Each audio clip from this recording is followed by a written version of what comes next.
الحمد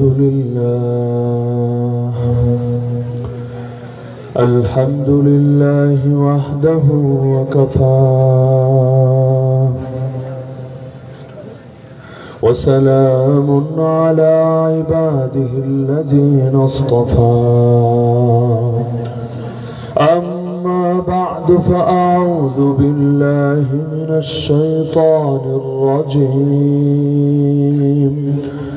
بسم الله الرحمن الرحيم هو الذي أرسل رسوله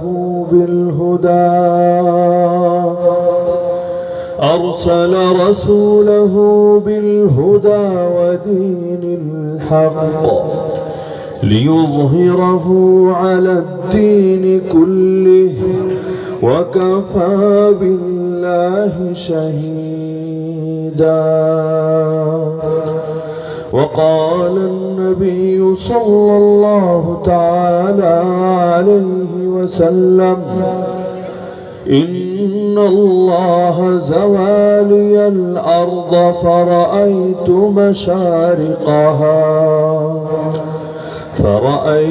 مشارقها ومغاربها وإن ملك أمتي سيبلغ ما زوي لي منها. وقال صلى الله عليه وسلم أيضا لا يبقى على ظهر الأرض بيت مدر ولا وبر إلا أدخله الله الإسلام بعز عزيز أو بذل ذليل.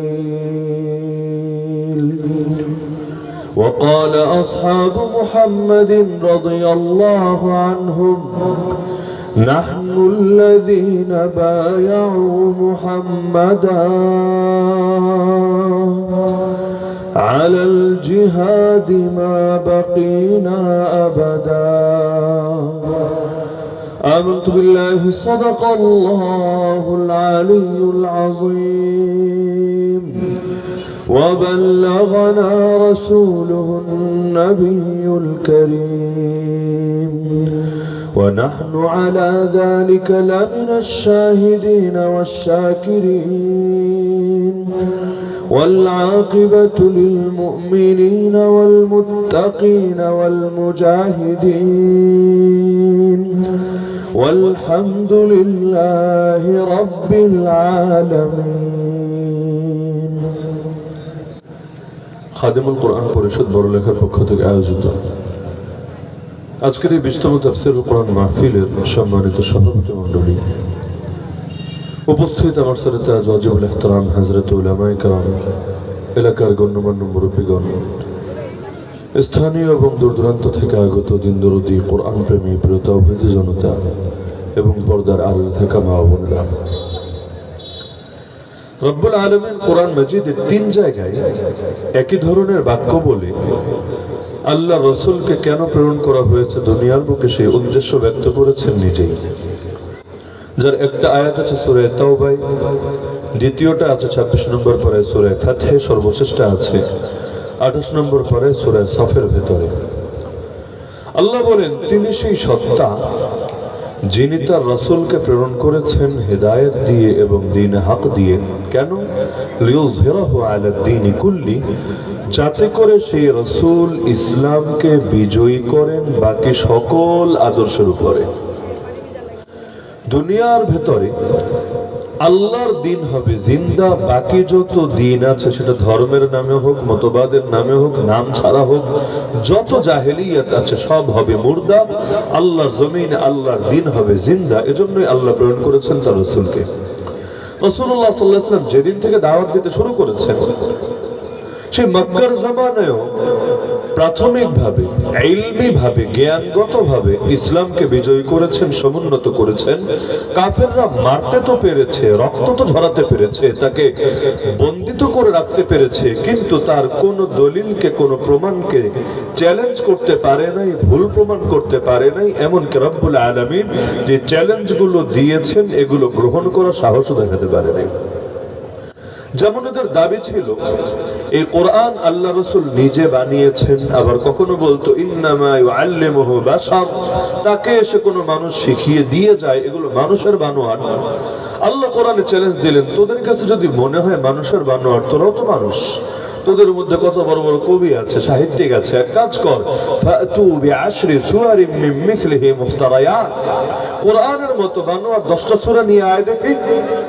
যখন 10 সূরা পড়লো না, আল্লাহরও কমিয়ে বললেন, তাহলে এক কাজ কর, ফাতু বিসূরাতিন মিন মিসলি, কোরআনের মতো মাত্র একটা সূরা নিয়ে আয় দেখি, মাত্র একটা সূরা, নিজেরা না পড়লে ওয়াদউ শুহাদাআকুম মিন দুনিল্লাহ, আল্লাহকে বাদ দিয়ে যাদেরকে ডাকিস, যাদের পূজা করিস, ওদেরকে ডেকে নিয়ে আয়, সবাই মিলে চেষ্টা চালা, ইন কুনতুম সাদিকিন, দাবিতে যদি সত্যবাদী হয়ে থাকিস অবশ্যই এটা বাস্তবায়ন করে দেখা।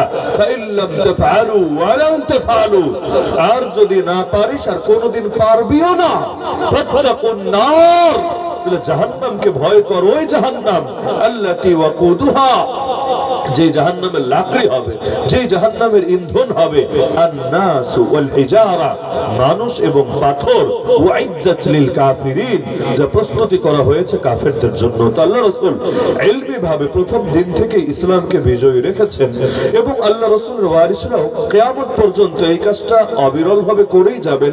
মুজাদ্দিদিনরাও তারা এই কাজটি আঞ্জাম দিয়ে যাবেন যে ইসলামের ভেতরে তারা অন্য কিছু ঢুকতে দিবেন না, আর ইসলামকে সম্পূর্ণভাবে জ্ঞানগতভাবে দুনিয়ার সকল মতবাদের উপরে শ্রেষ্ঠ হিসেবে প্রমাণ করবেন।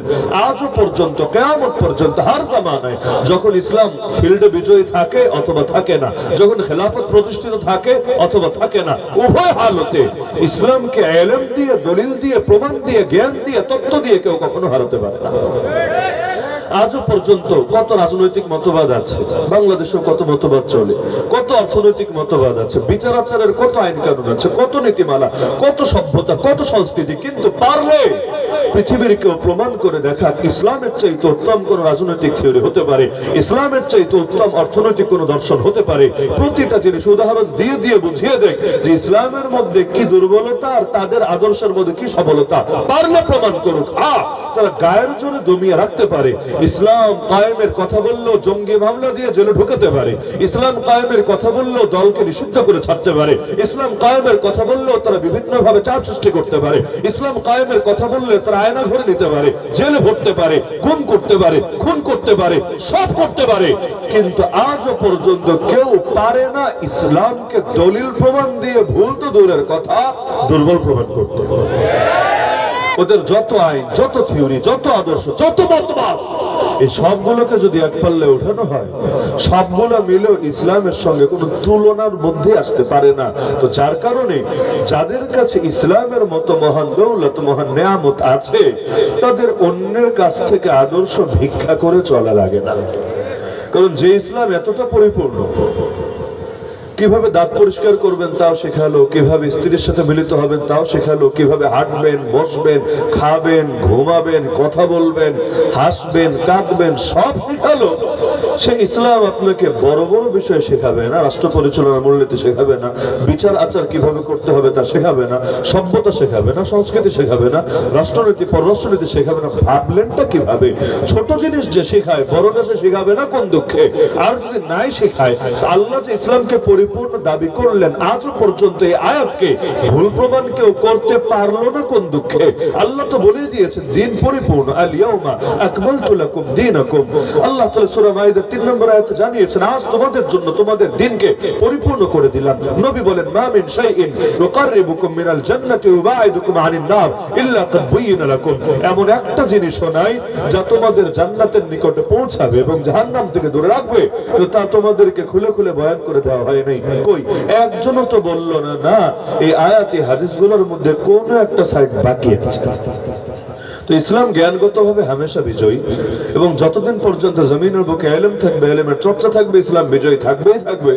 আর যতদিন পর্যন্ত ইলমের চর্চা থাকবে, এই যতদিনের মধ্যে একেবারে কিয়ামত আসার চূড়ান্ত হালতটা পর্যন্তই আছে। কেন? কারণ যখন আলেম থাকবে না, তখন আর দুনিয়া থাকবে কিভাবে? হাত্তা ইযা লাম ইউবকি আলিমা ইত্তাখাযা الناس رؤوسا جهالا فسئلوا فافتوا بغير علم فضلوا واضلوا। নবী বলেন, যখন আল্লাহর আলেম বাকি রাখবে না, মানুষ তখন মূর্খদের কাছেই সমস্যা সমাধান জানতে চাইবে, তারাও ইলম ছাড়া সমাধান দিতে থাকবে, ফলে নিজেরাও পথ হারাবে, জাতিকেও বিপথে নিবে। আর সব যদি বিপথে চলেই যায়, আল্লাহ আল্লাহ আল্লাহর নাম, আল্লাহর তাওহীদকে জাগ্রত রাখবে। আর যদি জাগ্রত নাই থাকে, লা তাকুমু সাআতু হাত্তা ইউকালা ফিল আরদি আল্লাহ আল্লাহ। জমিনে যতদিন আল্লাহ আল্লাহ বলা হবে, তাওহীদ জিন্দা থাকবে, কিয়ামত হবে না। যখন জমিনের বুকে তাওহীদ থাকবে না, আল্লাহ তাআলা সমস্ত নাস্তিক, বেঈমান, কাফের, মুশরিকদের জন্য এক মুহূর্ত দুনিয়াকে বাকি রাখবেন না। তো ইসলাম ইলমি ভাবে হামেশা বিজয়ী। যত বাতিল ফিরকা আছে, যত অন্যান্য ধর্ম আছে, মতবাদ আছে, মতদর্শ, সবকিছুর উপর বিজয়ী। তবে শুধু ইলমি ভাবে বিজয়ী থাকলেই হয় না, আমলি ভাবেও বিজয়ী হতে হয়। না হলে খাঁটি মুসলমান হবে কিভাবে? 100% ইসলাম প্র্যাকটিস করবে কিভাবে? আল্লাহ বলে দিলেন, উদখুলু ফিস-সিলমি কাফা, ইসলামের মধ্যে প্রবেশ করো পুরোপুরি ভাবে। কিভাবে প্রবেশ করব পুরোপুরি ভাবে? প্রবেশ করার মতো জায়গা তো থাকা লাগবে। আমাকে বলছেন ঘরে ঢোকো পুরোপুরি, কিন্তু দরজা এতটুকু খোলা রেখেছেন কোন রকম মাথাটা ঢোকানো যায়, শরীর তো আর ঢোকে না। আমাকে বলছেন ঢোক পুরোপুরি ঢোক। কিভাবে ঢুকবো? ঢোকার আগে রাস্তা করে নাকি ব্যবস্থা করেন, ঢুকবো কিভাবে? আপনি বলছেন, আল্লাহ আমাকে জানালেন যে ইসলামে পুরোপুরি ঢুকতে হবে, আংশিক না। আফাতুমিনুনা বিবাদিল কিতাবি ওয়া তাকফুরুনা বিবাদ।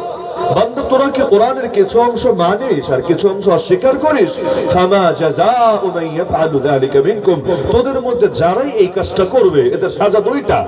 ইল্লা খিজিয়ুন ফিল হায়াতিদ দুনিয়া, দুনিয়ার বুকে তারা লাঞ্ছিত হবে, ধিক্কৃত হবে, অপমানিত হবে, অপদস্থ হবে, দুয়ারে দুয়ারে লাথি খাবে। ওয়া ইয়াউমাল কিয়ামাতি ইউরাদ্দুনা ইলা আশাদ্দিল আযাব, আর কিয়ামতের ময়দানে এদেরকে ভয়াবহ কঠিনতম আযাবের দিকে ঠেলে দেওয়া হবে। আল্লাহু বিগাফিলিন আম্মা তা'মালুন, যা কিছুই করো আল্লাহ এই ব্যাপারে মোটেও গাফিল না, মোটেও বেখবর না। সব জানেন, সব শোনেন, সব দেখেন, সব লিপিবদ্ধ রাখেন। সুতরাং আল্লাহকে ফাঁকি দিয়ে কেউ যেতে পারবে না। তো এখন ইসলামে পুরোপুরি প্রবেশ করবে কিভাবে? মসজিদে আসলে ইসলামে ঢুকলেন পুরোপুরি, আল্লাহর বিধান মেনে নামাজ পড়লেন, ভালো কথা। মাদ্রাসায় আসলে আল্লাহর বিধান প্র্যাকটিস করলেন, ভালো কথা। খানকায় গেলে আল্লাহর বিধান প্র্যাকটিস করলেন, ভালো কথা। মার্কাজে গেলে, মাহফিলে গেলে করলেন, ভালো কথা। কোর্ট কাছারিতে গেলে কি করবে? আইন কানুনের দ্বারস্থ তো হতেই হতে পারে, কি করবেন তখন? যখন অর্থ ব্যবস্থায় জড়াবে, তখন ইসলামের মধ্যে পুরোপুরি কিভাবে প্রবেশ করবেন? ইসলাম প্র্যাকটিসের যদি সিস্টেমে সেখানে খোলা না থাকে, আপনি সেখানে আল্লাহর দ্বীনের মধ্যে প্রবেশ করবেনটা কিভাবে আমাকে বলেন? এখন তো ইসলামকে কেউ কেউ ছেলে খেলার বিষয় বানিয়ে ফেলেছে। দেখবেন সংসদের অধিবেশন শুরু করে কোরআন তেলাওয়াত দিয়ে, দেখলে মনে হবে জামানা সব হাসান বসরিয়া গিয়ে অধিবেশনে বসেছে, একেবারে দ্বীনের খেদমত করে উল্টে ফেলবে বলে। একেবারে শুধু আরবি আয়াত না, বাংলা অনুবাদ সহ শোনে। এই মাহফিলেও তো তেলাওয়াত করলে শুধু আরবিটা শোনায়, তার মানে বাংলা অনুবাদ সহ শোনায় দেয়। মানে হেদায়েতের কোন সাইড বাকি রাখবে না, আরবিও বুঝবে, বাংলাও বুঝবে, ভালো কথা। এরপর কি করবে? দুইটা কাজ করবে। এক নম্বরে অন্যান্য ধর্মগ্রন্থগুলো হালকা হালকা একটু পড়ে দেবে, বাইবেল, গীতা, ত্রিপিটক, আরো কি কি আছে। কেন? আল্লাহরে খুশি করলে খালি হবে, ভগবান তুমিও নারাজ হয়েও না, গড তুমিও মনে কষ্ট নিও না, ঈশ্বর তুমিও মাইন্ডে নিও না, সবাই খুশি থাকো। এর পরের ধাপ কি হবে? এটাই চূড়ান্ত ধাপ। সেটা হলো এবার বসে বসে কোরআনের বিরুদ্ধে আইন করবে। কেন? কারণ এখনো পর্যন্ত সংবিধানে লেখা আছে সকল ক্ষমতার মালিক নাকি জনগণ। তো ক্ষমতার মালিক মানে কি? কোনটা বৈধ, কোনটা অবৈধ, কোনটা লিগ্যাল, কোনটা ইলিগ্যাল, কোনটা সিদ্ধ, কোনটা নিষিদ্ধ, এই সব কিছু ঠিক করার অথরিটি নাকি বান্দা। বান্দার যা মনে চায় তা করবে। ওই বান্দা মানে আবার ভাইবেন না আমি, আপনি, আমরা সবাই। কারণ এটা যদি আবার হতো যে না আমরা সবাই তো জনগণ, আমরা অধিকাংশ যা চাইবো তা হবে, তাহলে স্বাধীনতার 53 বছর পর অন্তত বেশ্যাখানা খোলা থাকতো না। সেগুলো কেউ চায় না, কেউ চায় না, তারপরও খোলা আছে। তার মানে এখানে অধিকাংশ মানুষ মানে আমরা অধিকাংশ না, ওই যে কয়েকজন গিয়ে ওরা ওখানে বসেছে জনপ্রতিনিধি দাবি করে, যদিও তাদের সাথে জনগণের সম্পর্ক খালি ভোট দেওয়া পর্যন্ত। এছাড়া কোনটা আইন হওয়া দরকার আর হওয়া দরকার না, কি করা দরকার আর কি করা দরকার না, এগুলো নিয়ে জনগণের মত শোনেটাকে, জনগণের মতের ধারেটাকে নাম দিয়েছে জনপ্রতিনিধি। তো জনগণের কাজ হলো খালি ভোটটা দেওয়া পর্যন্ত, তাও আবার সবসময় কষ্ট করে নিজের দেওয়া লাগে না। সকাল 10টায় গেলে শোনা যায় তাহাজ্জুদের টাইমে নেকামল হয়ে গেছে, কারণ শুভ কাজে নাকি দেরি করতে হয় না। আর রাতের বেলা তো ভালো টাইম, যে সময় আল্লাহ দুনিয়ার নিকটবর্তী আসমানে চলে এসে বান্দারে ডাকতে থাকে, ওই সময় যদি ইকরামুল মুসলিমিনের নিয়তে, মুসলমান ভাইয়ের উপকারের নিয়তে আরেকজন যদি কাজটা করে দেয়, মন্দের কি আছে, খারাপ কোনো ব্যাপার তো না। আর যদি এমন হয় মরা মানুষের পক্ষ থেকে হক আদায় করা হয়, মাশাআল্লাহ, মারহাবা। আর আপনি তো চিন্তায় পড়ে যাচ্ছেন, দাদা তুমি আসলা, ভোটটা দিলা, ভালো কথা, একটাবার দেখা দিয়া যাবা না? কত বছর ধরে তোমারে দেখি না, তোমার খালি ওই মার্কাই ভোটটা দিতে হলো, এক নজর দেখা দিয়া যাইতা, তোমার সাথে একটু হাই হ্যালো করতাম, অন্তত ভালো তো লাগতো। তো দেখা যায় জনগণের ক্ষমতা খালি এক ভোট দেওয়া পর্যন্ত, তাও আবার কষ্ট করে দিতে হয় না, অটো অটো দেওয়া হয়ে যায়, অটো আমিরের মতো অটো ভোট চলতে থাকে। মজার ব্যাপার, মজার তামাশা। তো দেখা যায় নাম তো দিয়েছে সকল ক্ষমতার মালিক জনগণ, কিন্তু এইটা একে তো বাক্য শিরকি বাক্য, তার মধ্যে আবার এটা জনগণের মাথায় কাঁঠাল রেখে ওই কাঁঠাল জনগণকে আর খেতে দেয় না, ভেঙে ভেঙে নিজেরা খায়, এই এক তামাশা করে ছাড়ে। তো এখন সার্বভৌম ক্ষমতার মালিক তারাই হয়ে গেছে, কেমন জানি তারাই রব, তারাই খোদা, তারাই মাহবুব। তারা যেটা বলবে সেটাই আইন, আর তারা যেটা নিষেধ করবে সেটাই বেআইনি। তারা যদি বলে দেয় মদের বার খোলা থাকবে, ব্যাস খোলা থাকবে, আপনার কিচ্ছু বলার নাই, বললে আপনার বিরুদ্ধে মামলা হবে। তারা যদি বলে দেয় পতিতালয় খোলা থাকবে, ব্যাস খোলা থাকবে। আরে যত আয়াত দেখান, যত হাদিস দেখান, লাভ নাই। উল্টা বেশি কথা বললে আপনাকে রাষ্ট্রদ্রোহীর মামলায় কাশিমপুরে পাঠিয়ে দেওয়া হবে। তারা যদি মনে হচ্ছে আপনি আন্দোলন করতে করতে মরেন না, রক্ত দিতে দিতে রক্তের দরিয়া বয়ে দেন না, আপনি যতই বলেন কাদিয়ানীদের মুসলমান পরিচয় তোমরা ব্যবহার করতে পারবা না, তুমি আইডি কার্ডে সরকার কিভাবে লিখে দিলে সে মুসলমান, পাসপোর্টে কিভাবে লিখে দিলে তুমি মুসলমান, তোমার ইমানে কি এই কথা নাই, তোমার আকীদায় কি এই কথা নাই, নবীর পরে নবী হতে পারে না, তো নবীর পরে নবী নাই, সংসদে আইন চাই, এটা চাইতে হবে কেন? তোর ইমানের মধ্যে কি, তোর আকীদার মধ্যে কি ধারা নাই? যদি থাকে তাহলে চাইতে হবে কোন দুঃখে? কাদিয়ানীদের নামের আগে মুসলমান পরিচয় লিখতে একটু লজ্জা লাগে না, একটু বিবেকে বাঁধে না? কিয়ামতের দিন নবীর সামনে দাঁড়াবা কোন মুখ নিয়ে, এটা চিন্তা হয় না? তো এই সব ক্ষেত্রে জনগণ কি চায় আর কি চায় না এটা দেখার বিষয় না, তারাই খোদা সেজে বসেছে। তারা মনে চাইলে আল্লাহর পক্ষে আইন করবে, মনে চাইলে বিপক্ষে আইন করবে। আল্লাহ চোরের সাজা দিয়ে দিয়েছেন, ওরা নতুন আরেকটা বানিয়েছে। আল্লাহ ডাকাতের সাজা দিয়ে দিয়েছেন, ওদের পছন্দ হয়নি, ওরা আরেকটা বানিয়েছে। আল্লাহ ধর্ম থেকে সাজা দিয়ে দিয়েছেন, ওরা ধর্ম থেকে স্বাধীনতা বলে চালিয়ে দিয়েছে, কোনো সাজাই নাই। উল্টা পড়লে সালাম দেবে গিয়ে তাদেরকে। এরকম প্রতিটা ক্ষেত্রে আল্লাহর কোরআন দিয়েছে একটা, নবীর হাদিস দিয়েছে একটা, ওরা বানিয়ে নিয়েছে আরেকটা। আর ওদেরটা মানাকে এতটা বাধ্য করেছে, কোরআনের তাফসীর মাহফিলে বসে আপনি যদি কোরআন খুলে খুলে দেখায় দেন আল্লাহর আইন তোমার আইনের বিপরীত, আপনাকে রাষ্ট্রদ্রোহী বলে আপনার বিরুদ্ধে মামলা ঢুকে দিবে। মামলা ঢুকে দিলেও তো চলতো, যাইনি প্রক্রিয়া একসময় বের হয়ে আসবো, ব্যাস চ্যাপ্টার ক্লোজ না। আপনার নাম তালিকাভুক্ত করে করে সব পুলিশ স্টেশনে দিয়ে রাখবে, আর মাহফিল ওলাদেরকে বাধ্য করবে মাহফিল করতে চাইলে আমাদের থেকে অনুমতি নিতেই হবে।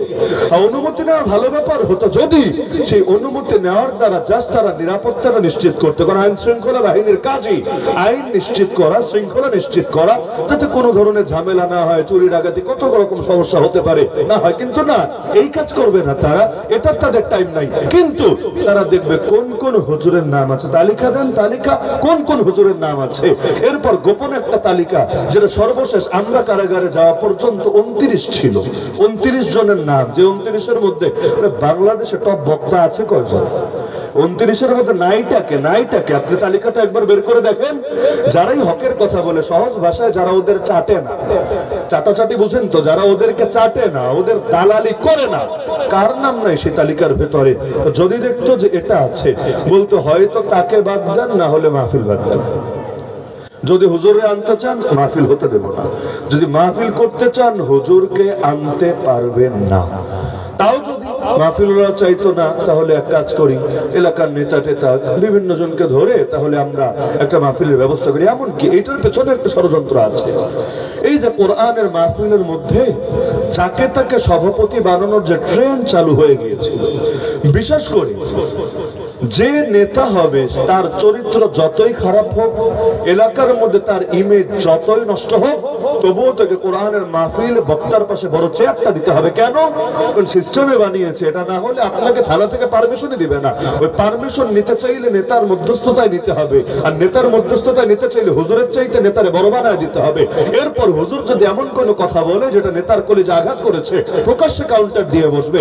বিগত দিনে কি একটা দুইটা নাকি, এক ডজন দুই ডজন নাকি? এই যে কোরআনের মাহফিলে যত ঝামেলা হয়েছে, যত বাধা এসেছে, এগুলোর দায় কে হাতে পারবে? এগুলো তো একেবারে এমন একটা চেইনের মধ্যে নিয়ে ঢুকিয়েছে, আপনাকে কোরআনের খেদমতি করতে দিবেন এই ফরম্যাটের বাইরে গিয়ে। তারপর আবার দেখা যাবে যদি সব ম্যানেজ করে কোনোভাবে নিয়েও আসে, কখনো এমন হবে এসেছে স্টেজে উঠতে দিবে না, যান ভাগেন এখান থেকে। কত মাহফিল এমন অভিজ্ঞতা আছে আমাদের, হয়তো আমি উঠেছি আরেকজন করতে দেয়নি, অথবা উনি উঠেছেন আমাকে করতে দেয়নি, অথবা গিয়ে এয়ারপোর্টে নেমেছে। আমার এখনো মনে পড়ে সৈয়দপুর এয়ারপোর্টে গিয়ে নামলাম, রংপুরের সবচেয়ে বড় মাদ্রাসা, রংপুর বিভাগে জুম্মাপাড়া মাদ্রাসা। এয়ারপোর্টে গিয়ে নামলাম, এইরকম মাদ্রাসার মাহফিলে তো প্রশাসন দরকার, সালাম দিয়ে বক্তাদের রিসিভ করে নিয়ে যাবে। কারণ বিভাগের সবচাইতে বড় মাদ্রাসা যেটা, যেখানে মাহফিলে লাখ লাখ লোক হয়, সেখানে তারা সর্বোচ্চ মর্যাদা দেখাবে, দরকার ছিল। পুরো এয়ারপোর্ট ঘেরাও করে ফেলেছে। হুজুর যদি বের হন আমরা গ্রেফতার করতে বাধ্য থাকবো। সবচাইতে ভালো হবে এক ফ্লাইটে এসেছেন, আরেক ফ্লাইটে নিজেই টিকিট কেটে ভাগেন, এখনই যান ঢাকা, তাহলে এখান থেকে বের হলে আমরা গ্রেফতার করবো। দেখতে পাচ্ছি বাস্তবে ঘেরাও করা, বাস্তবে ঘেরাও করা, গাড়ির পর গাড়ি।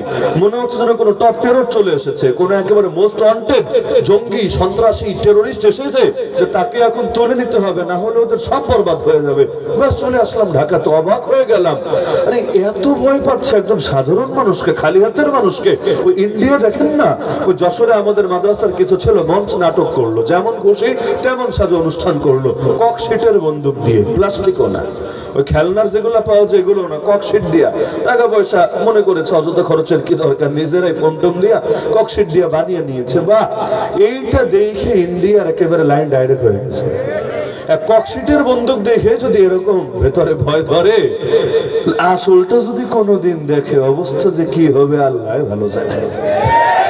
এই হলো দুনিয়ার জালেমদের অবস্থা, যেই হুজুরদের হাতে কিচ্ছু নেই, ওরাই তো জানে। এই যে নিয়মিত হুজুরদের গাড়িতে ডাকাতি হচ্ছে না, মধ্যপুরে পীর সাহেবের মতো ব্যক্তিত্ব পুরো বাংলাদেশে এখন যে কয়েকজন মুরব্বী, তার মধ্যে যিনি অন্যতম, তার গাড়িতে পর্যন্তই আমাদের সিলেট বিভাগের শেষ মাথা মাধবপুরে গাড়িতে থেকে হামলা করে দিয়েছে, যদিও অবশেষে আটকাতে পারে নাই, গাড়ির গ্লাস টালাস ভেঙে শেষ। গত 3 মাসে আমার জানা মতো অন্তত আমি 100 বক্তার নাম বলতে পারবো, বেশি না, অন্তত 100 বক্তার নাম বলতে পারবো। সবাই জাতীয় পর্যায়ে না, কিন্তু লোকাল বলেন জাতীয় বলেন মিলে অন্তত 100 আমি জানি, আমি বলতে পারবো, যাদের গাড়িতে অ্যাটাক হয়েছে। হতে পারে ডাকাতির জন্য, হতে পারে ভিন্ন কিছুর জন্য, আমরা গায়েব জানি না, এটা আল্লাহ ভালো জানেন। তবে বাহ্যিকটাই আশঙ্কা করি যে না হয়তো ডাকাতি করতে চেয়েছে, ছিনতাই করতে চেয়েছে। তো হুজুরদের হাতে কি আছে? হুজুরদের তো নিজেদের নিরাপত্তা নিশ্চিত করার মতো ব্যবস্থা নাই। ওই পাকিস্তানে জমিয়ত উলামা ইসলামের যখন আন্দোলনগুলো হয়, বিশেষ করে শায়েখ মাওলানা ফজলুর রহমান আল্লাহ তাআলা হযরতকে নেখায়াত দান করুন, তার তো বিশাল বাহিনী আছে, ভলান্টিয়ার বাহিনী, নামও ডেঞ্জারাস নাম, ওই নাম উচ্চারণ করা সম্ভব না, বাংলাদেশে নাম নিলেও ঝামেলা আছে। 80,000-এর মতো সদস্যই আছে, যারা সকলে ট্রেন প্রশিক্ষিত, কেন? শৃঙ্খলা নিশ্চিত করার জন্য। আর শৃঙ্খলাকে সুবহানাল্লাহ, অ্যাম্বুলেন্স 4 লাখের বেশি মানুষ মুহূর্তের মধ্যে সাইড হয়ে অ্যাম্বুলেন্সকে জায়গা করে দিচ্ছে, মানে শৃঙ্খলা কারে বলে? একেবারে গোটা দুনিয়া অবাক হয়ে দেখার মতো যে হুজুর মানুষ কিভাবে পারে। এগুলো তো সেকুলারও কল্পনা করতে পারবে না, এগুলো তো পশ্চিমারও কল্পনা করতে পারবে না। তো দেখা যায় ওইখানে আছে, এইখানে তো তাও নাই। তো যেই হুজুররা নিজেরাই নিজেদের নিরাপত্তার ব্যবস্থা করার মতো সক্ষমতা নেই, ফায়ার আর্মস হুজুরদেরকে দিবে?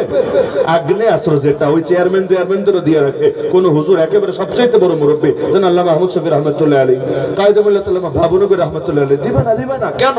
আইনের ধারায় এমন জটিলতা আছে, কোন হুজুর এটার আবেদন কইরাও লাভ নেই, হুদাই মানিজ্জত যাবে, পত্র পত্রিকায় লেখালেখি হবে। তাহলে হুজুর বললে মূলত যেই হুজুরদের হাতে কিচ্ছু নাই, খালি হাত, কোনো বাহিনীও নাই, সশস্ত্র বাহিনী অথবা নিরস্ত্র প্রশিক্ষিত বাহিনী, অথবা অন্তত কারাতে কুংফুতে ব্ল্যাক বেল্ট পাওয়া কয়েক হাজার সদস্য যুবকের বাহিনী, কিছু নাই। ওই হুজুরদের খালি জবান থেকে হক কথা বের হবে, এগুলো শুনলে ওদের ভেতর থরথর করে কাঁপে। এখান থেকে কি বুঝতে আর বাকি থাকে হক মানে আলো। ওরা জানে আলো যে কোনো ভাবে জ্বলুক না কেন, যদি খালি জ্বলে, জ্বলতে দেরি হবে, অন্ধকারের রাজত্বের অবসান ঘটতে দেরি হবে না। এই জাতির উলামায়ে কেরামের জবান থেকে যদি খালি হকই বের হয়, ওয়াকাল আল্লাযীনা কাফারু লা তাসমাউ লিহাযাল কুরআন ওয়ালগাউ ফি লাআল্লাকুম তাগলিবুন। আল্লাহ কাফেরদের কৌশল বলেছেন, ওরা বলতো এই শোন, তোরা নিজেরাও কোরআন শুনবি না, আর কোরআনের আলোচনা যেখানে হবে সেখানে তোরা হট্টগোল লাগাবি, মানুষকে শুনতেও দিবি না, নিজেরাও শুনবি না, জনগণকেও শুনতে দিবি না। ওই জামানায় যেমন 144 জারি করে সেই করে শুনতে দেয় না, তাহলে কি হবে? ওই আবু জাহলদের কথা ছিল এটা, ওদের প্ল্যান ছিল এটা, কোরআনে আল্লাহ জানাচ্ছেন। ওরা বলতো লাআল্লাকুম তাগলিবুন, তাহলে আশা করা যায় তোমরা বিজয়ী হতে পারবা। তার মানে কি, লোকে যদি কোরআন শুনে ফেলে, লোকে যদি কোরআন জেনে ফেলে, এমনকি ওদের কর্মীরাও যদি কোরআন শুনে ফেলে, ওরা ভয় পায়। ওরা ভয় পায় কি ভয়? যে তাহলে আর ওদের ভণ্ডামের রাজত্ব টিকবে না, ইসলাম বিজয় হয়ে যাবে। এখনো পর্যন্ত বহুত বাহিনী আছে, যদি এখানে তাদের সদস্যরা আমাদের বয়ান শোনে এরকম প্রমাণ পায়, লাইক কমেন্ট করে, শেয়ার করে, এবং যে কোনো টাইপের প্রমাণ পায়, তাদের যে অভ্যন্তরীণ গোয়েন্দারা আছে রিপোর্টটা দেয়, চাকরি তো যাবে যাবে, একেবারে আর জেলও হয়ে যেতে পারে। বহুত পেয়েছে আমরা কাশিমপুরে গিয়ে, একেবারে কোর্ট মার্শাল হয়ে গেছে। কি জন্য? অমুক বইটা পেয়েছে আমার কাছে, হয়তো আমার বইও আছে এর মধ্যে, অমুকের লেকচার শুনেছে, অমুক শায়েখ তমুক শায়েখের লেকচার শুনেছে। মানে আমাদের কওমি আলেমদের অন্তত 20 জনের নাম বলা সম্ভব, যে এদের আলোচনা শুনে এদেরকে মহব্বত করে, লাইক কমেন্ট করে, ব্যাস ধরা খেয়েছে, এখন তার চাকরি শেষ। তাহলে এই ভয় কেন? ওই ভয় হলো এজন্য। অথচ ওরাই আবার ইমানটা আমাকে বলেছে, হুজুর আমাদের টিমে মোট 70 জন নিযুক্ত আছে আপনাদের বয়ান শোনার জন্য। আমি বলেছি বয়ান শোনার জন্য আপনারা বেতন দিয়ে লোক রাখেন, এটার মানেটা জনগণ তো বয়ান শুনি না, মানে জনগণ যে যথেষ্ট বয়ান শোনার জন্য, আপনাদের আবার টাকা দিয়ে লোক পাইলে বয়ান শোনাতে হবে? বলে না হুজুর, এটা আসলে এজন্য না, মনিটরিং এর জন্য। সোশ্যাল মিডিয়ার 70% আপনাদের দখলে। এখন যারা নাটক দেখে, সিনেমা দেখে, গান দেখে, ওরাও 2-4টা ওয়াজ প্রতিদিনই নজরের সামনে আসে, ওরা একটু না একটু দেখে। তো যে হারে মানুষ ওয়াজ শুনতে শুরু করেছে, আপনাদেরকে যদি মনিটরিং এ না রাখি, কখন যে কোন দিকে আগুন লাগবে দিলে তো ভয় লাগে। এজন্য উপরের নির্দেশই এটা। 70 জন কেন, লোক কম দেখে 70 জন লাগিয়েছেন, নাহলে আরো বেশি লাগাতাম। আপনারা কবে কোথায় কি বলেন, কি করেন, কোন দিকে ইঙ্গিত দেন, কোন কথা বললে কি বুঝান, দেশ কোন দিকে যাচ্ছে, হুজুররা কোন দিকে ঠেলছে, সব আমলনামা মওজুদ আছে আমাদের কাছে। এগুলো নিয়মিত আমরা পর্যবেক্ষণ করি এবং আলাদা টিমে আছে এগুলো গবেষণা করার জন্য। তাহলে কোরআনের আয়াতের সাথে বাস্তবতা মিলছে কি না? মিলতে তো হবেই, কারণ কোরআন তো আয় না। কোরআন কখনোই অতীত হবে না, কোরআন সর্বদা বর্তমান। কোরআনকে কখনো অতীত ভাববেন না, কোরআন সর্বদা বর্তমান। আরে দুনিয়া আধুনিক হয়েছে তাতে কি, কতটুকু হয়েছে? দুনিয়া হয়েছে আধুনিক, আর আল্লাহর কোরআন সর্বযুগে সর্বাধুনিক। হ্যাঁ বলবেন হুজুর, তাহলে ফেরাউন এটা তো অতীত, এটা বর্তমান কিভাবে? হামান এটা তো অতীত, এটা বর্তমান কিভাবে? না না, এটা অতীত না, এটাও বর্তমান বটে। বলবেন কিভাবে? এক ফেরাউন লোকান্তরে, লক্ষ ফেরাউন ঘরে ঘরে। আল্লাহ এক ফেরাউনের গল্প শুনিয়ে বোঝায় দেয়, কিয়ামত পর্যন্ত যত ফেরাউন আসবে তাদের মোকাবেলায় জামানার মূসা হয়ে আসা হাতে নিয়ে, আসা মানে লাঠি, আসা হাতে নিয়ে কিভাবে ময়দানে নামতে হবে সেখানেও তোমরা কোরআনের পাতা থেকে, না হলে কোরআনে কি দরকার পড়েছে অরেনি এত হাইলাইট করার? আরে আমার এত বড় একটা নাম, ধরেন আলী, হাসান, উসামা, পুরো নাম বললেও তো একটা নেকি পাবেন না, শুধু নাম বলার কারণে। কিন্তু ফেরাউন এই শব্দ বললেও 50টা নেকি পাবে। এমনি সময় না, কোরআন তেলাওয়াত করতে গিয়ে ওয়াকালা ফিরআউন যারুনি আকতুল মূসা ওয়ালিয়াদু রাব্বা পড়েন, ফিরআউন পড়লো 50 নেকি। ভাবতে পারেন 50 নেকি কারে বলে? কিয়ামতের দিন এক নেকির জন্যই তো মানুষের অবস্থা খারাপ। সেখানে 50টা নেকি তা সর্বনিম্ন। যদি নামাজে পড়েন নেকি আরো বেশি, রমজান মাসে পড়েন আরো বেশি, মানে 50-এর নিচে নামবে না। কারণ আরবিতে কোরআনে এক অক্ষর পড়লে কয় নেকি? 10 নেকি, তাহলে ফেরাউন লিখতে 5 অক্ষর লাগে, ফা রা আইন ওয়াও নুন, 5 10 কে 50, সহজ হিসাব। এমনকি ফেরাউনের নাম আছে পুরো কোরআনে আমার জানা মতে 74, 74 বার। তাহলে 74 বার যদি নাম থাকে, প্রতিবার 50টা করে নেকি মেলে, হিসাব করেন 74 পূরণ 50, মোট কত হলো হিসাব করেন। সুবহানাল্লাহ, এত সব কামান খেলে এক ফেরাউনের নাম পড়ে, তো কি মধু আছে ফেরাউনের ভেতরে। অথচ ফেরাউন কিন্তু কারো নামও না, এটা মজার ব্যাপার, ফেরাউন কিন্তু কারো নাম না। তাহলে বলবেন এটা কি? ফেরাউন মানে হলো রাষ্ট্রপতি, ফেরাউন মানে হলো প্রেসিডেন্ট। মিশরের যিনি রাষ্ট্রপতি হতেন, বাদশাহ হতেন, তাকে ওদের ভাষায় ফেরাউন বলতো। ওই এক এক দেশে এক এক শব্দ থাকে না, যেমন মুদ্রা, বাংলাদেশি মুদ্রাকে বলে টাকা, কিন্তু ইউকে ব্রিটেনের মুদ্রাকে তো টাকা বলে না, ইউএস এর মুদ্রাকে তো টাকা বলে না। তাহলে জিনিস ঘুরে ফিরে সবই মুদ্রা, কিন্তু এক দেশের টারে বলে টাকা, এক দেশের টারে ডলার, এক দেশের টারে রুপি, এক দেশের টারে পাউন্ড, এক দেশের টারে এক দেশের টারে সে, ওই একই। প্রেসিডেন্ট মানেও তা, রাষ্ট্রপতি মানেও তা, ফেরাউন মানেও তা, মানে হলো এগুলো সমার্থক। মিশরের বাদশা যে হতো, ওদের লোকাল ল্যাঙ্গুয়েজ ওর আগে, এখন বলে না এটা। আবার বললেন না ফেরাউন জেনারেল সিসি, যদিও এটা ফেরাউন বললে ফেরাউন শব্দের খুব একটা অপমান হবে না, বরং একদম খাপে খাপ, মানে পুরো 100% ফিট হবে। আর নামই তো ছি ছি, আমি আর কি বলবো, আর নামের মধ্যে সিসি আছে।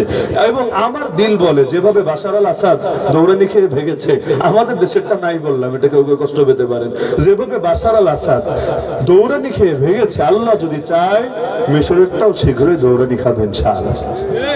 তো এখন ফেরাউন মানে হলো প্রেসিডেন্ট। বলবেন তাহলে প্রেসিডেন্টের নামে বদনাম কেন? কত প্রেসিডেন্ট আছে? ফেরাউন একটা দুইটা না, ফেরাউন তো ডজন ডজন না, শত শত। অভাব আছে নাকি ফেরাউনের? কারণ প্রেসিডেন্ট কি চিরকাল একজন ছিল? কত আসলো কত গেল, কিন্তু একজন এমন ভাইরাল হওয়া হলো, এখন লোকে ফেরাউন বললে তারাই বুঝে। যেমন একটা উদাহরণ দিলে বুঝবেন, পৃথিবী থেকে কাকের আকাল পড়েছে, কাকের অভাব আছে, কিন্তু কাউয়া বললে লোকে কেন জানি একটাই বুঝে। পৃথিবীতে কিন্তু কাক কম নেই, বহু কাক আছে। তারপর মুরগি চুরি করে এমন মানুষ কি কম আছে নাকি? বড় লেখায় খুঁজলেও তো 2-4টা পাওয়া যাবে, কিন্তু মুরগি চোরা বললে লোকে কিন্তু ওই যে বড় লেখায় যারা চুরি করে এগুলো বোঝে না, বিশেষ একটারে বোঝে। ওই নামই কখনো ব্র্যান্ড হয়ে যায়, ব্র্যান্ড মানে এটা বললে সবার মাথাটা ওই দিকেই যায়, ভিন্ন কোনো দিকে যায় না। যেমন দেখলাম আল জাজিরা একটা নিউজ করেছে, আরো মনে হয় কয়েক মাস হয়ে গেছে, নিউজের শিরোনাম হলো লেডি হিটলার। লেডি হিটলার নামটা সুন্দর, লেডি হিটলার। এখন কারে বুঝাইছে সেটা আমি বাদে দিলাম, কিন্তু শিরোনামটা দেখাই সবাই খুশি। আরে সুন্দর একটা লকব লাগিয়ে দিয়েছে লেডি হিটলার, ওই নাম শুনলে সবাই বুঝে ফেলছে আসলে কারে বুঝিয়েছে। ডেঞ্জারাস ব্যাপার স্যাপার। কখনো কখনো এমন হয় ওই নামই ব্যক্তির সঙ্গে এমন ভাবে লাগা যায় যে সবাই ওইটা বললে ওইটাই বোঝা না। এটা ফেরাউন নিজে তো ডুবলো, এই ফেরাউনের মতো এই মহান নামটারে পর্যন্ত মানে রাষ্ট্রপতি শব্দটারে পচায় ছাড়লো। দোয়া করি বাংলাদেশে এরকম না হোক। কারোর জন্য শব্দ পচাটা খারাপ না?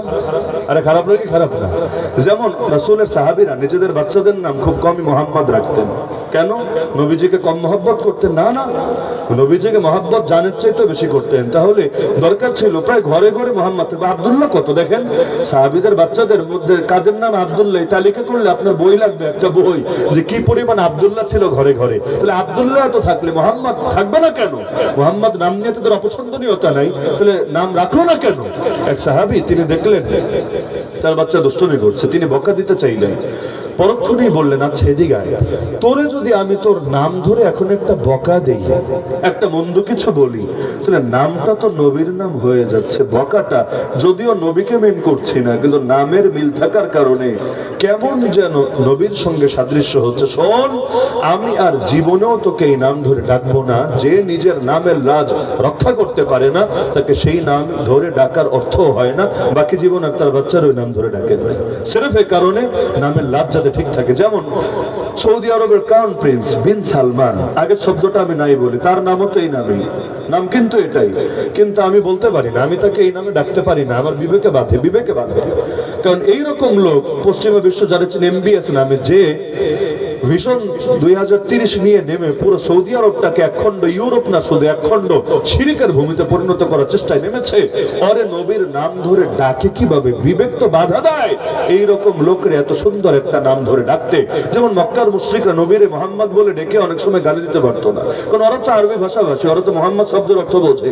মোহাম্মদ মানেই হলো মান ইজতামাআত ফীহি আল খিসালুল মাহমুদাতু কুল্লুহা, প্রশংসা করার উপযুক্ত যত গুণ আছে সব গুণ যার একার ভেতরে থাকে, আরবিতে তাকে মোহাম্মদ বলে। নামও যেমন কামও তেমন।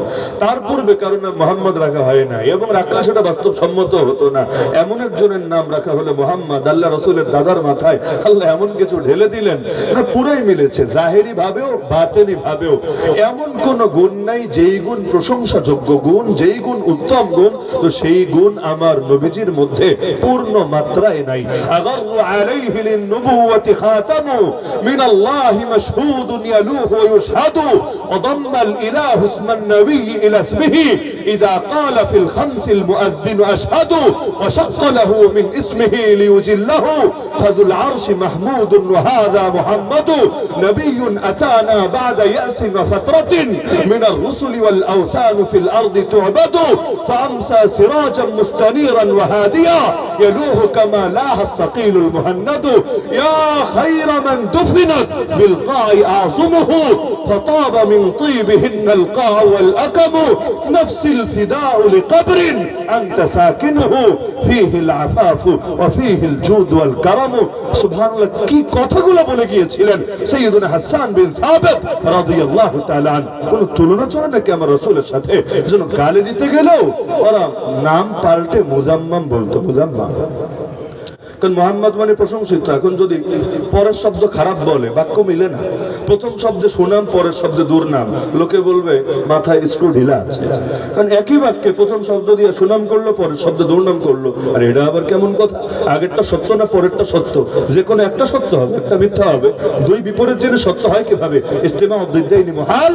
যেমন বাংলাদেশে আমাদেরকে শেখায় সকল ক্ষমতার মালিক জনগণ। শুনলে তো ভালোই লাগে, আমরা সবাই রাজা, আমাদের রাজার রাজত্বে শুনলে তো সেই মজা লাগে। কিন্তু আবার শব্দের মধ্যে কি বৈষম্য! এই এক পাশে রাখেন সকল ক্ষমতার মালিক জনগণের শিরকি বাক্য, আর এক পাশে রাখেন বাকি দুইটা শব্দ, এক হলো রাষ্ট্রপতি আর এক হলো গণপ্রজাতন্ত্রী। এই রাষ্ট্রপতি মানে কি? পতি মানে স্বামী, রাষ্ট্র তো রাষ্ট্র। রাষ্ট্রপতি মানে কি? রাষ্ট্রের স্বামী। স্বামী মানে কি? স্বামীর দুই অর্থ, এক হলো ওই যে বিয়া করার পর যেটা হয় আর কি, হাজবেন্ড। এখন এই অর্থ তো করা সম্ভব না, কারণ দুই বিয়া করলেই মাথায় চুল থাকে না। 18 কোটি বউ নিয়ে ভাই চুল রাখবে কিভাবে? এটা তো সম্ভবই না। তার মধ্যে এই দেশে সবকে মহিলা নাকি? পুরুষও তো আছে। তো যদি বলেন তিনি হাজবেন্ড, তাহলে বাকি সবাই তো ওয়াইফ হয়ে যায়। তো আপনাদের কি অবস্থা হবে? এটা বহু ঝামেলা। তাহলে এই শব্দের এই অর্থ বাদ। তাহলে স্বামী পতির আরেক অর্থ কি? আরেক অর্থ হলো মালিক। রাষ্ট্রপতি মানে রাষ্ট্রের মালিক। তো তিনি যদি রাষ্ট্রের মালিক হন, আমি কি? আপনি কি? আমরা সবাই কি? জনগণ কি? একটু আগে না বললাম সকল ক্ষমতার মালিক জনগণ। তো ক্ষমতার মালিক যে, পতিও সে, স্বামীও সে, প্রভুও সে, রাজাও সে। আবার একটু পর বললো না না না, একটা মাত্র ব্যক্তি, একটা মাত্র ব্যক্তি, সে হলো রাষ্ট্রপতি। বাকিরা কি? বাকিরা হলো প্রজা, গণ প্রজাতন্ত্রী। রাজা থাকলে না প্রজা থাকে, প্রজা থাকলে না রাজা থাকে। একটা বাদ দিয়ে আরেকটা থাকে কিভাবে? আমরা যদি প্রজা হই, দেশটা যদি প্রজাতন্ত্র হয়, রাজা অবশ্যই আছে। তো রাজাটাকে তাহলে আমাদের তো আগেই বলে দিলা প্রজা, তার মানে তুমি রাজা, তুমি একা রাজা। তুমি যদি রাজা হও, তো একটু আগে না বললা আমরা ক্ষমতার মালিক, আমরা যা চাবো তা হবে। তো কিরে ভাই, আগেরটা সত্য না পরেরটা সত্য? বাস্তবে আগেরটাও সত্য না, পরেরটাও সত্য না, দুইটার কোনোটাই সত্য না। এজন্য আমি বলি, নামে তো চলে গণতন্ত্র, কিন্তু এই দেশে কখনোই গণতন্ত্র ছিল না। যা চলে ভুয়া তন্ত্র। কেউ চালায় দিল্লি তন্ত্র, কেউ চালায় ওয়াশিংটন তন্ত্র, কেউ চালায় ইসরায়েল তন্ত্র, কেউ চালাতে চায় মস্কো আর বেইজিং তন্ত্র, কেউ চালাতে চায় পশ্চিমাদের পাচারাজের তন্ত্র। ঘুরে ফিরে সব হলো ওদের আর ওদের আর ওদের তন্ত্র, আর মাঝখান দিয়া জনগণ হয় বলির তন্ত্র। এগুলোই হলো আফসোসের কথা। নাহলে যদি বলে যে না জনগণ যা চায় তা হবে, আল্লাহর কসম করে বলি আজও পর্যন্ত এই দেশের অধিকাংশ জনগণ ইসলামী চায় অধিকাংশ ক্ষেত্রে। কারণ মানুষ জানে যে সবাই ঠকাতে পারে, আল্লাহ ঠকায় না। সবাই জানে দুনিয়ার মতবাদের দুর্বলতা থাকতে পারে, কিন্তু আল্লাহ যে আদর্শ দিয়েছেন তাতে দুর্বলতার লেশ মাত্র থাকতে পারে না। যেখানে আল্লাহটা আছে, কারণ আল্লাহটা যদি না থাকে ইসলামকে পূর্ণাঙ্গ ধর্ম বলি কিভাবে? আর যদি মানে ইসলাম পূর্ণাঙ্গ, তাহলে প্রতিটা সেক্টরে তার শিক্ষা আছে। তো যেখানে আল্লাহর অসীম জ্ঞান থেকে দেওয়া শিক্ষা আছে, সেখানে তুই কোন দেশের বান্দারে, তোরটা মানবো কোন দুঃখে? তুই কি আল্লাহর সমান হয়ে গেলি না আল্লাহর চাইতে বড় হয়ে গেলি? আরে আমাকে তো শেখানো হয়েছে আল্লাহু আকবার, যখন জন্মেছি ডান কানে আল্লাহু আকবার, বাম কানে আল্লাহু আকবার, যখন বুঝতে শিখেছি আযানও শুনি আল্লাহু আকবার, ইকামতও শুনি আল্লাহু আকবার, নামাজও শুরু করি আল্লাহু আকবার, এমনকি উঁচু স্থানে উঠলেও বলি আল্লাহু আকবার, ঈদগাহে যাওয়ার সময় বলি আল্লাহু আকবার। যেদিন আমাকে শেষ বিদায়ের পর শুয়ে দেওয়া হবে ইমামের সামনে খাটিয়ার উপরে, তখনও বলা হবে চার বার আল্লাহু আকবার, আল্লাহু আকবার, আল্লাহু আকবার, আল্লাহু আকবার। আরে শুরুতেও আল্লাহু আকবার, শেষেও আল্লাহু আকবার, মাঝেও সবচাইতে বেশি শুনি আল্লাহু আকবার। আকবার মানে যিনি সবার চাইতে বড়, তার চাইতে বড় কেউ হয় না, তার সমান কেউ হয় না, তিনি সবার ঊর্ধ্বে, সবার উপরে, সবার চাইতে বড়। যে মুখ দিয়ে বলেছে আল্লাহ বড়, ওই মুখ দিয়ে কিভাবে বলি আমেরিকা বড়, কিভাবে বলি ইসরায়েল বড়, কিভাবে বলি ইন্ডিয়া বড়, কিভাবে বলি চায়না বড়, কিভাবে বলি দুনিয়া বড়, কিভাবে বলি তাগুত বড়, কিভাবে বলি বাতিল বড়, কিভাবে বলি ইহুদি খ্রিস্টান বড়, কিভাবে বলি আরে দুনিয়ার মানুষরা বড়। যে মুখ দিয়ে বলেছে আল্লাহ বড়, ওই মুখ দিয়ে দ্বিতীয় কাউকে বড় বলতে পারি না। জান চলে যেতে পারে যে সে আল্লাহ ছাড়া দ্বিতীয় কারো সামনে আমার কপালকে নত করতে পারি না।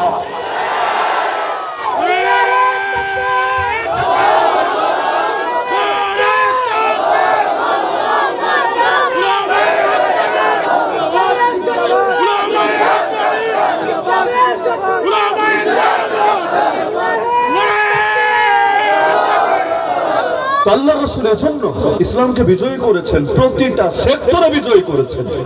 আল্লাহর কসম, আমার নবীজি দুনিয়াদারি করতে আসেন না। তিনি দুনিয়াদারি করার মানুষই না। তিনি যা করেছেন সবই দিনদারি, কোনো সন্দেহ আছে?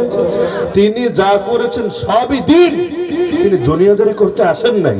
তাহলে তিনি ক্ষমতা কেন গ্রহণ করলেন? দুনিয়াদারি করতে আসেন নাই। বিচারাচার কেন করলেন? দুনিয়াদারি করতে আসেন নাই। তাহলে মদিনা সনদ সংবিধান কেন প্রণয়ন করলেন? দুনিয়াদারি করতে আসেন নাই। পররাষ্ট্র নীতি কেন করলেন? দুনিয়াদারি করতে আসেন নাই। একেবারে রোম পারস্য সম্রাটের কাছে পর্যন্ত দাওয়াতি চিঠি কেন পাঠাতে লাগলেন? দুনিয়াদারি করতে আসেন নাই। তাহলে তিনি অর্থনৈতিক মূলনীতি কেন দিয়ে দিলেন? বাজারে গিয়ে নিজে নিজে তদারকি পর্যন্ত কেন করলেন? আরে দেখা যায় বস্তার মধ্যে হাত ঢুকিয়েছে, নিচ থেকে ভিজা বের হয়েছে, ভিজা গম ধরেছে, কিরে নিচে ভিজা উপরে শুকনা, কাহিনী কি? বলে রাসূলুল্লাহ ভিজে গেছে, কি করব, এজন্য এভাবে সাজিয়েছি। নবী বললেন উপরে দিলা না কেন? ভিজাগুলো উপরে রাখলা না কেন?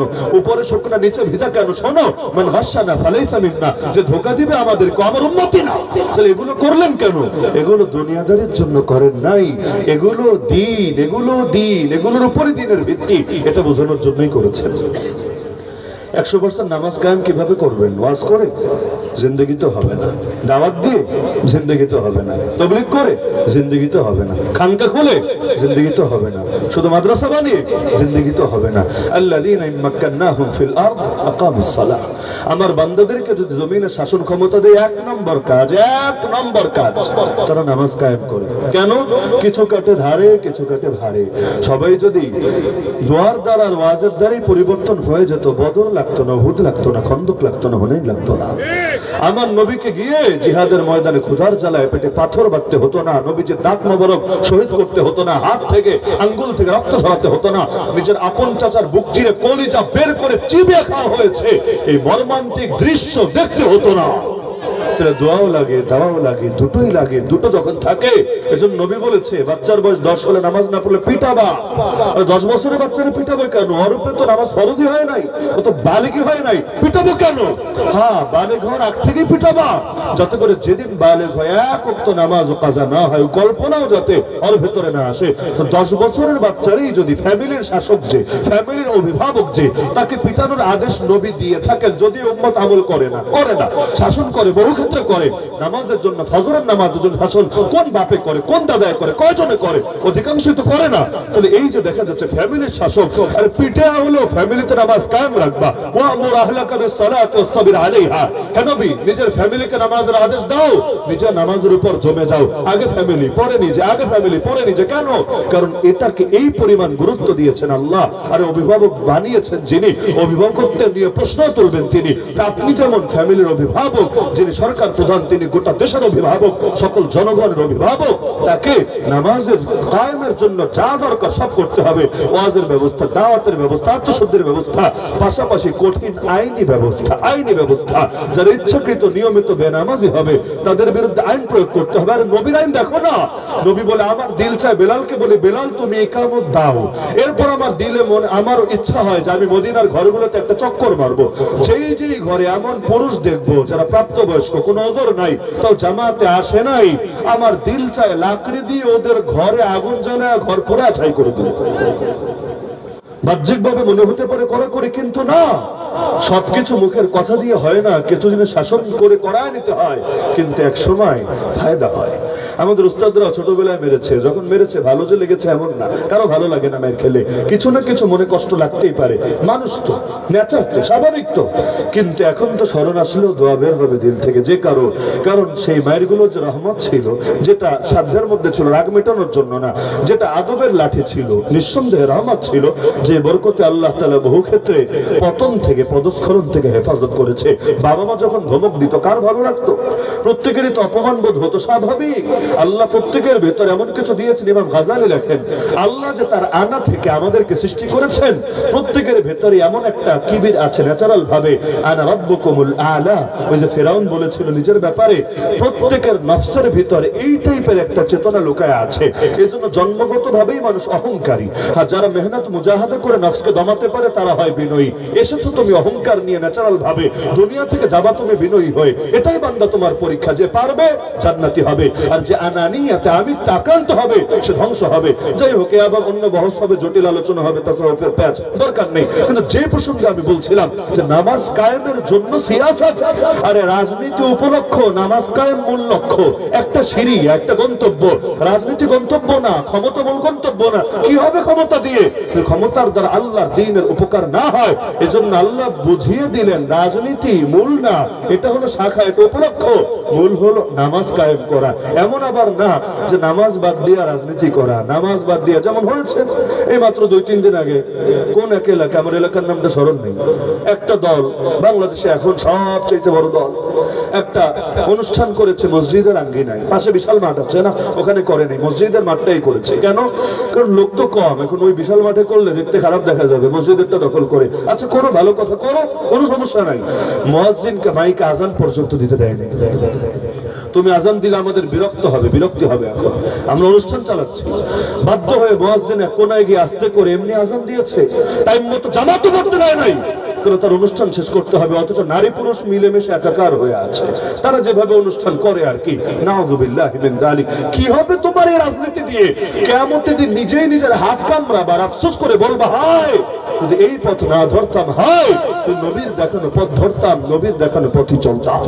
আল্লাহ হেফাজত করুন আমাদেরকে। তাহলে সবকিছুর মূলে এটাই যে আল্লাহর জমিনে পূর্ণাঙ্গভাবে দিন মানতে হবে, দিনের উপর চলতে হবে। তো ইসলাম তো বিজয়ী নাই, আজকে বিজয়ী হবে কবে?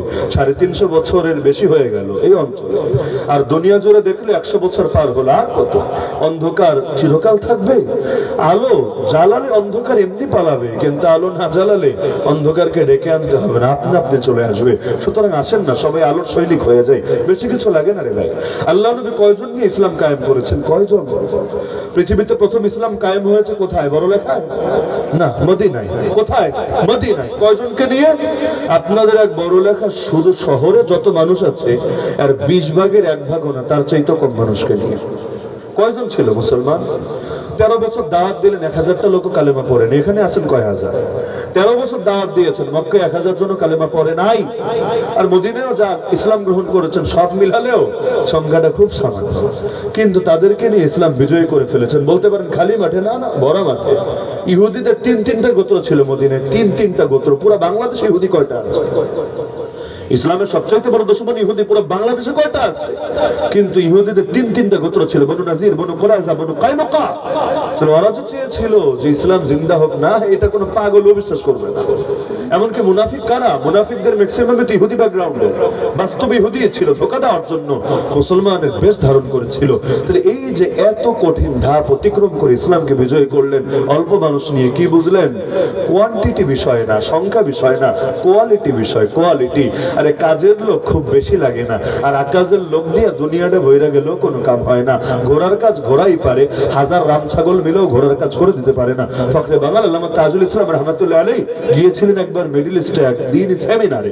সেখানে কিছু শেখ তাকে বলছিল যে হযরত, এখন তো আধুনিক যুগ, এখন আমরা যদি প্রত্যেকে ব্যক্তিগতভাবে এক একজন, আমরা কেউ বুখারীর সমান না, কেউ আবু হানিফার সমান না, কেউ আহমদ, কেউ শাফিঈ, কেউ মালিকের সমান না, কিন্তু আমরা সবাই মিললে তো তাদের চাইতেও বড়। কারণ তারা কয়টা হাদিস জানতো, আমরা সবাই ভান্ডার জমা করলে, সব কিতাব জমা করলে আমাদের ভান্ডারে তো আরো বেশি আছে। তাহলে তারা যদি এই যুগে এসে তাদেরটা বানার কি দরকার আছে? আমরা বিশাল বোর্ড বানাই, লাজনা বলে আরবিতে, লাজনা বানাইনি, বানাই আমরা বোর্ড মিলে নতুন করে আবার সবগুলো বিষয় সাজাই, আগের সব মাযহাব মাসলাক বাদ দিয়া নতুন করে আমরা একটা ধারা তৈরি করি। আপনি কি বলেন এ ব্যাপারে? তিনি শুধু একটা কথা বললেন, দ্বিতীয় কোনো কথা নেই, একটা কথা বললেন, আমাকে বলো তো কয়টা ছাগল মিলে একটা গাধার কাজ দিতে পারে? বাস, এক কথায় শেষ। তোমরা নিজেরাই স্বীকার করছো তোমরা ছাগল, উদাহরণ আর কি, তোমরা ছাগল, গাধার কাজ দিবা মানে ঘোড়ার কাজ দিবা কিভাবে? কয়টা ছাগল মিলালে একটা ঘোড়া হবে আমারে বলো? যদি না হয় তাহলে আবু হানিফা আবু হানিফাই, বুখারী বুখারী। পাঙ্গা নিতে আইছো না, নিজেরা সবাই মিলা সমান হওয়ার চেষ্টা করো না। জিনিস যেহেতু ভিন্ন, সুতরাং এই শানও মাথায় রাখতে হবে। তো আমাদের প্রত্যেকের জেহেনের মধ্যে বসায় নেই কথা, যতদিন আল্লাহ হায়াত দিয়েছেন, যতদিন আমাদের ভেতরে প্রাণ আছে, সেই প্রাণে স্পন্দন আছে, ধমনীত রক্ত প্রবাহিত আছে, নিয়াত করে ফেলেন হকের পক্ষে বাতিলের বিপক্ষে লড়াই চলবেই চলবে, চলবেই চলবে। যেখানে অন্যায় সেখানেই প্রতিবাদ, যেখানে অন্যায় সেখানেই প্রতিরোধ। আলো জ্বালাতে হবেই হবে, তবেই অন্ধকারের অবসান ঘটবে। আল্লাহ আমাদের সবাইকে তৌফিক দান করুন, আমিন। ওয়া আখিরু দাওয়ানা আলহামদুলিল্লাহি রাব্বিল আলামিন। আসসালামু আলাইকুম ওয়া রাহমাতুল্লাহি ওয়া বারাকাতুহু।